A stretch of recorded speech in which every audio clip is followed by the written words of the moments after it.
Hello everyone.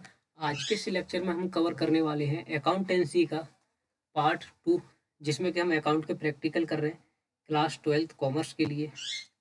और हमारा topic जो कंटिन्यू चल रहा है वो है नए साझेदार का प्रवेश। तो चलिए स्टार्ट करते हैं आज का लेक्चर। देखो, रवि और चंद्रा साझेदार हैं एक फर्म में। इनका रेशियो क्या है? 2:1, यानी फर्म में जो भी लाभ या हानि होगी उसको दे ये 2:1 के अनुपात में बांटेंगे। 31 मार्च को उनका चिट्ठा दे रखा है जिसमें कि कैपिटल दे रखी है रवि और चंद्रा की। बिल्स पेबल दे रखा है, क्रेडिटर दे रखा है। अगर हम इधर की बात करते हैं संपत्तियों की, इसमें मशीन है, फर्नीचर, देनदार है, स्टॉक है और कैश एट बैंक है। और नीचे आते हैं तो 1 अप्रैल 2021 को उन्होंने सोम को शामिल करने का डिसीजन लिया कि दो लोग तो पहले से ही थे फर्म में, रवि और चंद्रा। इन्होंने सोम को और शामिल करने का निर्णय लिया और जो भी फर्म में लाभ होगा उसका ये 1/5 भाग सोम को देते रहेंगे। सोम ख्याति के लिए लाया 15,600 रुपये, जो कि व्यापार में ही रहेगी, निकाली नहीं जाएगी। रहतिया का मूल्य 10% बढ़ेगा। फर्नीचर और मशीनरी का मूल्य 6% कम किया जाएगा और देनदारों पर 10% पैसा जो हमारा डूब जाएगा। यानी कि जितने के भी हमारे बाहर से, यानी कि 36,000 का सामान मान लिया हमने उधार में बेच रखा है, तो इसमें से हमें संभावना है कि 6% पैसा हमारा इसमें, मतलब 10% पैसा हमारा इसमें डूब जाएगा। सोम को अपने भाग के लिए पर्याप्त पूंजी लानी है। अब हमें ये देखना है क्वेश्चन में कि सोम को कितने रुपए लाने पड़ेंगे फर्म की कंडीशन के हिसाब से।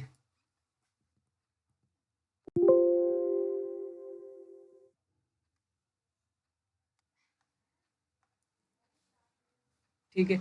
और इससे हमें करना क्या है कि पुनर्मूल्यांकन खाता बनाना है और पूंजी खाते बनाने हैं, है ना।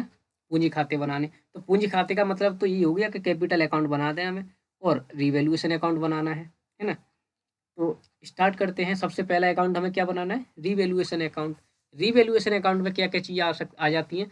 जहाँ पे हमारी संपत्ति की या दायित्व की वैल्यू कोई कम हो या बढ़े। और ये होती कब है? जब कोई नया साझेदार कंपनी में प्रवेश करता है, फर्म में प्रवेश करता है। तो सबसे पहले हमारा जो काम है वो है रिवैल्यूएशन अकाउंट बनाने का। तो रिवैल्यूएशन अकाउंट सबसे पहले बना लेते हैं।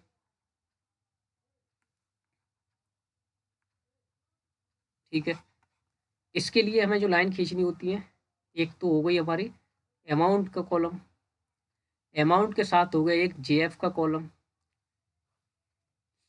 जेएफ के साथ इधर आ गया हमारा डेट का कॉलम आ जाएगा इधर। ठीक है। इधर हो गया डेट का कॉलम, इधर पार्टिकुलर हो गया,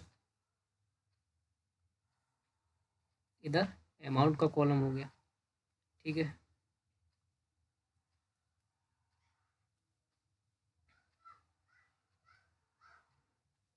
देखो, ये डेट का कॉलम है जहाँ पे डेट डालेंगे हम। ये पार्टिकुलर का हो गया, यानी किस चीज़ से रिलेटेड ट्रांजैक्शन को हम यहाँ पर लिखने वाले हैं। ये हो गया जेएफ का, ये हो गया अमाउंट का कॉलम, फिर से डेट का कॉलम होएगा, ये होगा पार्टिकुलर का,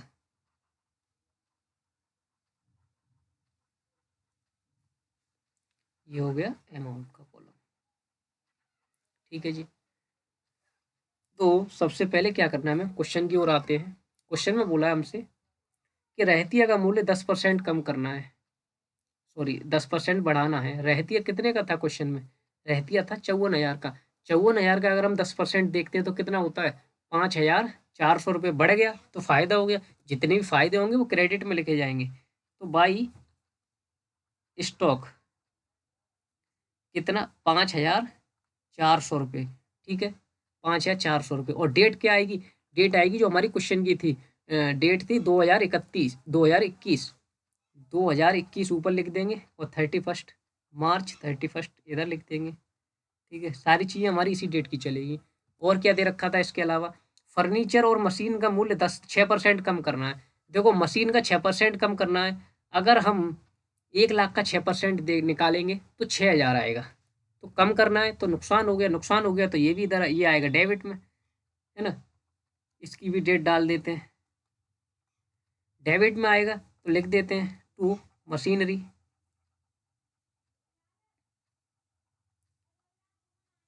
6,000 रुपये। और क्या था, फर्नीचर भी 6% कम हो गया। फर्नीचर 6,000 का 6% कितना होता है, 360 रुपये।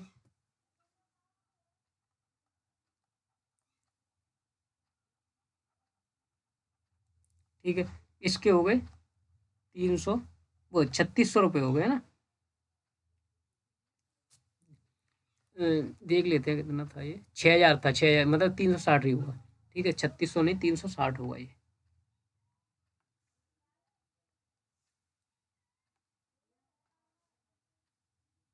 360 हो गया। और देख लेते हैं क्या था, इधर था जी, देनदारों का 10% पैसा हमारा डूब जाएगा देनदारों पर। देनदारी हमारी कितने की थी, 36,000 रुपये हमें मिलने थे बाहर से, और इसमें 10% पैसा डूब जाएगा। 10% 36,000 का अगर हम निकालेंगे तो 3600 आएगा। तो ये भी क्या है, हमारा नुकसान है। इसको लिखते हैं हम प्रोविजन फॉर बैड डेब्ट्स। कितना, 3600 रुपये। 3600 रुपये लिख दिया हमने। उसके बाद देख लेते हैं और कोई संपत्ति में घटना या बढ़ना तो नहीं हुआ। सोमो को अपने भाग के लिए पर्याप्त पूंजी लानी, और तो कोई संपत्ति ना बढ़ी है ना घटी है हमारी। तो सबसे अब क्या काम है हमारा, अब है हमारा काम टोटल करने का। टोटल देख लेते हैं किधर का ज़्यादा है। क्वेश्चन तो ये हमारा यहीं पे हो गया ख़त्म, रिवैल्यूएशन अकाउंट। तो टोटल इधर आ रहा है 5400 रुपये, इधर आ रहा है 6,000 और 3,000, 9,000, 9,960 रुपये, 9,960 रुपये। और 9,960 ही आएगा इधर का, है ना। इधर आ रहा है 5400। हम दोनों कॉलमों में वो वाला अमाउंट लिखते हैं जिस भी साइड का टोटल ज़्यादा होता है उसको दोनों तरफ लिख दिया जाता है, और जो कम है उसको उसमें से घटा के अंतर की राशि को जिधर कमी पड़ रही है उधर डाल देते हैं। अगर कमी हमारी क्रेडिट में आती है तो लॉस आता है, इधर कमी आएगी तो लॉस आएगा, इधर अगर कमी आती तो प्रॉफिट आता। क्यों, क्योंकि हमने देखो क्रेडिट में 5400 हमारी इनकम बिल, हमने जो फायदे थे हमारे वो क्रेडिट में डाले हमने, तो 5400 रुपये तो फायदा हुआ। इधर सारे नुकसान डाले थे तो नुकसान ज़्यादा आ रहे हैं तो लॉस ही आएगा। तो इधर लिखेंगे हम by partner capital, partners capital लिखेंगे। कौन कौन, जो दो लोग थे पुराने, कौन कौन थे, एक तो थे रवि और एक था चंद्रा। इन्हीं दो लोगों में बांटा जाएगा ये नुकसान, नए बंदे को नहीं दिया जाएगा। क्यों नहीं दिया जाएगा, क्योंकि नए बंदे का क्या, अभी पुराने वाले फर्म में जो भी नुकसान या प्रॉफिट हो रहा था उसमें नए बंदे का तो कुछ था ही नहीं ना, नए तो अब आया। तो देख लेते हैं कितना आएगा इधर, 4,560 रुपये आएंगे। तो 4,560 हम यहाँ पे लिख देंगे। ठीक है, अब इसको इन दोनों में बांट दो। किस रेशियो की बात थी, रेशियो जो था वो था 2:1। तो 2/3 बांटेंगे तो ये आएगा रवि का, और 1/3 करेंगे तो वो आएगा किसका, चंद्रा का।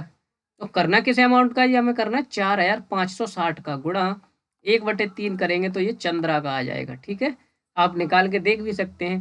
तो रवि का जो आएगा वो आएगा 3,040 रुपये, चंद्रा का आएगा वो आएगा 1,520 रुपये। ठीक है, ये चला कहाँ जाएगा, लॉस है। तो ऑफिशियली जब हम पार्टनर का कैपिटल अकाउंट बनाएंगे तो डेबिट साइड में चला जाएगा। अब हमारा काम है पार्टनर का कैपिटल अकाउंट बनाने का। पार्टनर कैपिटल अकाउंट बना लेते हैं। इसमें कितने कॉलम बनेंगे, सबसे पहले तो अपनी कॉपी पे एक बीच में लाइन कर देनी है, हाफ पोर्शन बना लेना है। ठीक है, हाफ हाफ पोर्शन। अब नई साझेदार को मिला के कितने साझेदार हैं उनके तो कॉलम बना दो। जैसे कि एक ये गया, एक ये गया, दो और एक ये, 3 साझेदार थे। इसमें एल एफ जे एफ का कॉलम, जे एफ का कॉलम नहीं बनता है। इधर आ जाएगा हमारा डेट का कॉलम, एक हो गया पार्टिकुलर का कॉलम। ठीक है जी, इधर फिर से डेट का कॉलम आ जाएगा। इधर 3 लोगों के नाम आ जाएंगे, जैसे कि एक दो तो पुराने ही थे, एक नया आ गया था। ठीक है,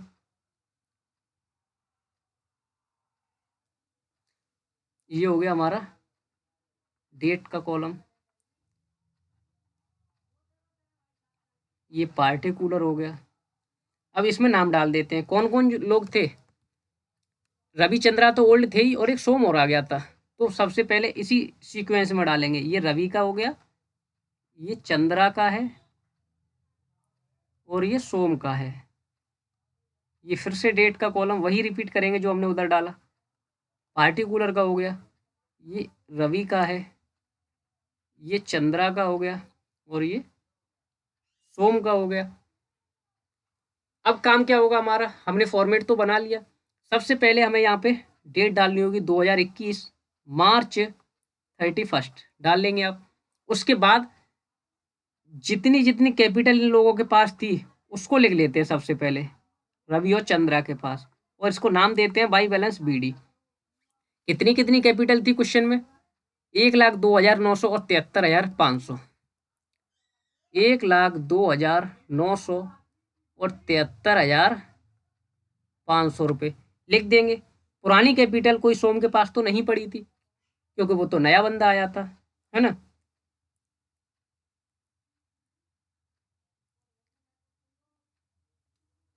अब क्या काम है हमारा, अगला अगला काम होगा हमारा,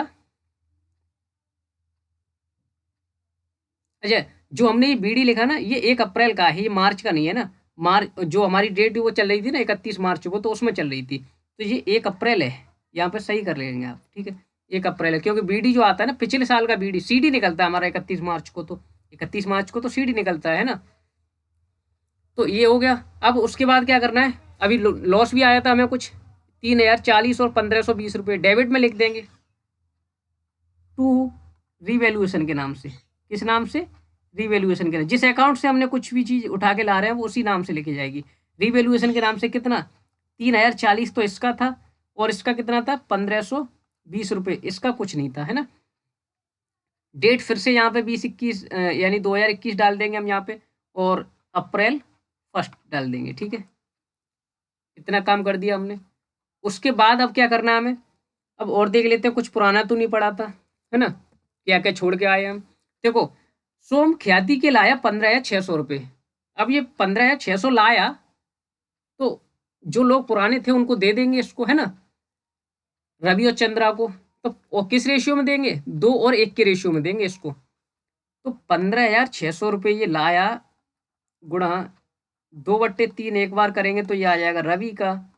15,600 गुणा 1/3 करेंगे तो ये आ जाएगा किसका, चंद्रा के गुडविल। क्रेडिट साइड में इन दोनों की गुडविल को हम लिख देंगे, किस नाम से, बाई प्रीमियम फॉर गुडविल लिखते हैं।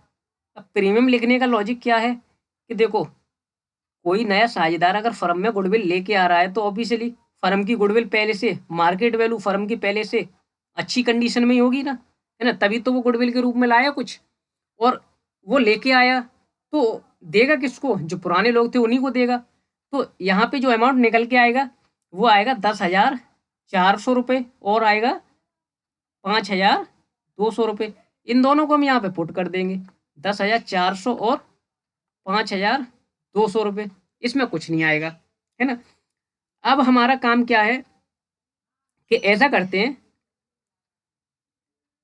अब हमें ये तो बताया नहीं गया था क्वेश्चन में कि नया साझेदार कितने कितने रुपए लाया, है ना, वो तो हमें निकालना पड़ेगा, जिसको कि बाई बैंक लिखते हैं, है ना। नया साझेदार कितने लाया, अब तो ये भी तो निकालना पड़ेगा। तो उसके लिए हमें क्या करना पड़ेगा, उसके लिए हमें करना पड़ेगा, पहले ये देखो कि फर्म के पास 2 साझेदार थे, रवि और चंद्रा, तो इनके हिसाब से गुडविल की अगर हम बात करें कैपिटल की, तो कितनी कैपिटल चल रही थी इन दोनों के पास। तो अगर हम देखो क्वेश्चन में भी आ जाए यहाँ पे, तो क्या क्या था इनके पास, अगर इनका CD निकालना चाहिए। अब तो अंतर की राशि जो आएगी ना, वो 31 मार्च को ही तो आएगी, 31 मार्च को आएगी, और उसको बोलेंगे क्या, टू बैलेंस CD। दो लोगों का तो CD निकाल सकते हैं हम, रवि और चंद्रा का। सोम का नहीं निकाल पाएंगे हम, क्योंकि सोम का ना तो इधर भी कुछ बैलेंस है, ना कोई इधर बैलेंस है इसका, है ना। पहले इसको एक लाइन कर लेते हैं इधर, क्योंकि कुछ ना कुछ बैलेंस तो होना चाहिए दोनों तरफ, तभी एक तरफ का CD निकल के आ सकता है ना।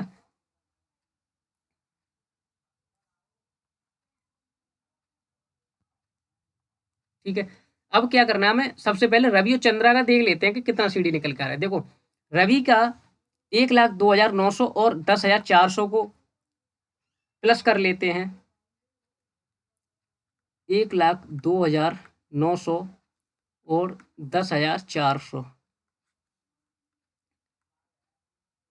9 और 4 13, 3 और ये 11, 1,13,300 आ रहा है ये, है ना, 1,13,300 आ रहा है।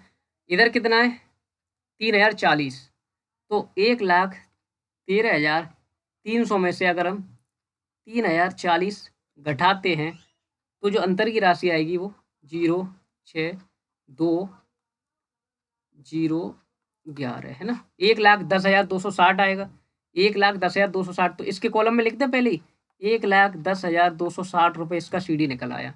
ऐसे ही चंद्रा का निकालना है पहले हमें, है ना, चंद्रा का निकालते हैं। चंद्रा का देखो इधर का टोटल करो, 73,500 और 5200 को जोड़ो, 73,500 और 5,200 को जोड़ते हैं तो 0, 7, 8 और 7, 78,700 और 1,520 को इसमें से हम क्या करेंगे, घटा देंगे।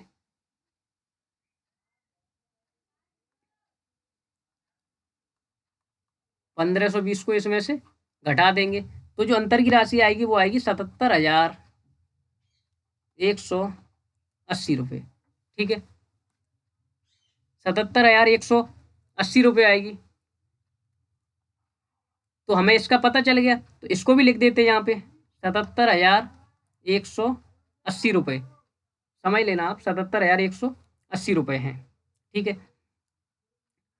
दोनों का सीडी निकाल लिया। अब हमें निकालना किसका, सोम का पता करना है कि सोम को कितने रुपए लाने थे फर्म में। इन दोनों के हिसाब से अगर हम चलते हैं तो ऐसा करें कि रवि और चंद्रा का जो लास्ट में बैलेंस बच रहा है उसके हिसाब से भी निकाल सकते हैं हम इन दोनों का, है ना, उसके हिसाब से भी निकाल सकते हैं हम।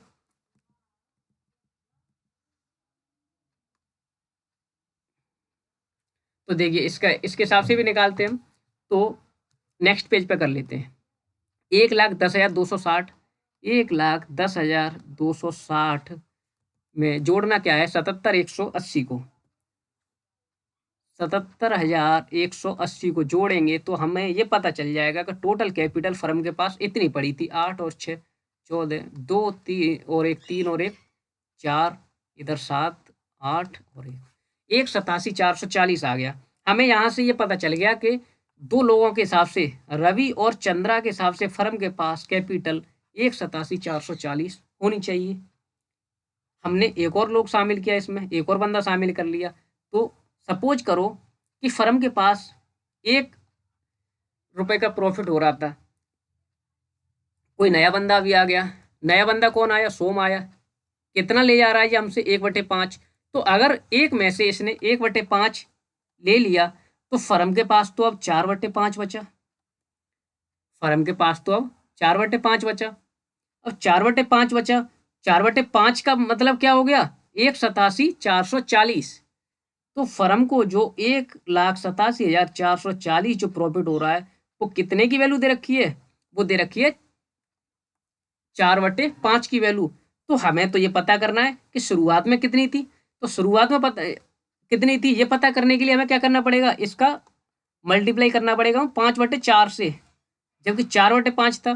तो 4 का मतलब है 187,440 और हमें करना है 5 का मतलब पता। तो 5/4 से अपोजिट से इसको गुणा करेंगे और क्या करेंगे, इसमें कितने के लिए शामिल किया था हमने सोम को, 1/5 के लिए। तो जो भी वैल्यू आएगी उसमें से 1/5 का मल्टीप्लाई कर देंगे तो इसमें जो वैल्यू आएगी वो आएगी 46,860। ये किसकी आ जाएगी, यहाँ से हमें ये पता चल गया कि सोम इतने रुपए कैपिटल के रूप में लाएगा, है ना, इतने रुपए कैपिटल के रूप में लाएगा। लिख देते हैं 46,860 रुपये, है ना, 46,860 रुपये ये लेके आएगा और यही इसका सीडी हो जाएगा, है ना, 46,860 रुपये। बस हो गया क्वेश्चन पूरा। एक बार आप फिर से देख सकते हैं। तो आज की क्लास में हमने यही किया। नेक्स्ट क्वेश्चन देखते हैं कौन सा टारगेट करते हैं ना। आई होप लेक्चर आपको अच्छा लगा होगा। Thank you so much.